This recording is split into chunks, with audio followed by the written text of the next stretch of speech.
Next up we have Pac-Attack for Sega Game Gear.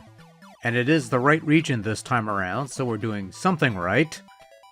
Alright, so nobody cares.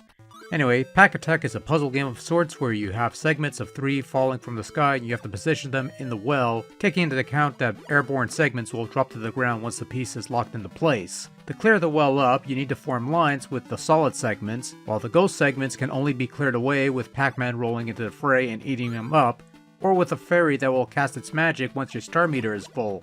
Pac-Attack comprises 3 modes of play: the normal mode, which is the standard game, the versus mode, which is the 2-player mode via Game Gear Game Link, so that's one over the Game Boy version, and then there's puzzle mode where you have to clear all the ghosts from the board using a set number of Pac-Men.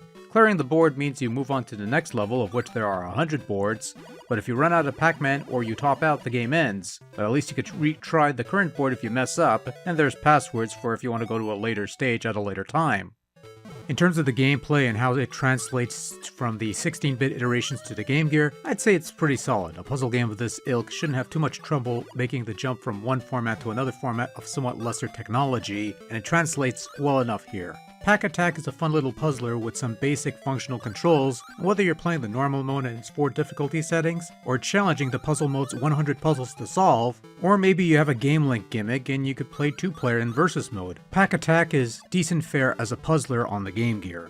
The Game Gear version of Pac-Attack does a good enough job of translating all the graphics, menus, title screens, and whatnots onto the tiny Game Gear display. The neon graffiti menu is a nice touch from the console ports that was lost in the Game Boy port, which is a bit of a shame because it gave the game a bit of personality. And it's a nice looking little puzzle game with some color and a non-distracting backdrop. It runs well enough too. Sound-wise, it's also alright. You got some decent quality tunes on here. They sound fine on the Game Gear compared to, well, the console ports, I guess.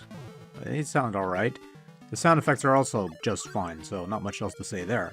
Overall, Pac-Attack on the Game Gear plays well enough. It follows the formula of the original console versions just fine, and does a better job of translating the overall game to the Game Gear than the Game Boy version does. Even has support for 2-player action if you have the appropriate gimmick. A fine iteration of Pac-Attack for Sega's old portable system, and a fine puzzle game to add to the puzzle pile.